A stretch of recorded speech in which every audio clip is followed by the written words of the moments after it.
आपने Shinchan cartoon तो जरूर देखा होगा। शायद ही ऐसा कोई होगा जिसे यह कार्टून ना पसंद हो और किसी ने यह कार्टून ना देखा हो। यह कार्टून हंगामा टीवी पर आता था। कुछ ही समय में शिनचैन कार्टून बच्चों के बीच खूब पॉपुलर हुआ। लेकिन क्या आप जानते हैं कि इस कार्टून की कहानी असल जिंदगी पर आधारित है? जी हाँ, यह दो बच्चों और माँ की कहानी। तो चलिए जानते हैं कैसे बना शिनचैन कार्टून। आपको बता दें कि शिनचैन कार्टून जापान के सबसे फेमस कार्टूनों में से एक है। यह कहना गलत नहीं होगा कि इस कार्टून को न केवल जापान में बल्कि भारत से लेकर कई अन्य देश में भी खूब पसंद किया गया है। यह कार्टून जापानी मंगा सीरीज है। शिनचैन कार्टून 1990 में पहली बार जापान में वीकली मैगजीन मंगा सेक्शन में फीचर हुआ था, जिसे फुतबासा द्वारा पब्लिश किया गया था।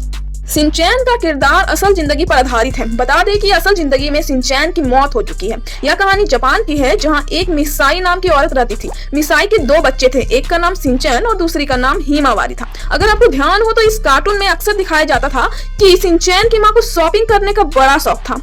उसी तरह मिसाई भी शॉपिंग करना पसंद करती थी। एक बार मिसाई दोनों बच्चों को लेकर शॉपिंग सेंटर पहुंची। वहां शॉपिंग करने में काफी बिजी हो गई थी, जिसके कारण मिसाई ने शिनचैन को हिमावारी का ध्यान रखने के लिए कहा। दोनों बच्चे काफी छोटे थे और शिनचैन को खिलौनों का बड़ा शौक था। ऐसे में दोनों शॉपिंग स्टोर के अंदर टॉय सेक्शन में चले। तभी शिनचैन खिलौने देखने में व्यस्त हो गया था और कुछ समय बाद जब शिनचैन को उसकी बहन का ध्यान आया तो वह उसे टॉय सेक्शन में नहीं मिली। हिमावारी स्टोर से बाहर निकल चुकी थी और सड़क पार कर रही थी। सड़क पर तेज चलती हुई गाड़ियों का जमा बाड़ा लगा था। शिनचैन ने जब देखा कि हिमावारी अकेले सड़क पार कर रही है तो वह उसे बचाने के लिए दौड़ा और इतने में ही सामने से एक तेज रफ्तार गाड़ी आई और दोनों का एक्सीडेंट हो गया। इस कार एक्सीडेंट की वजह से दोनों भाई बहन की मौत हो गई।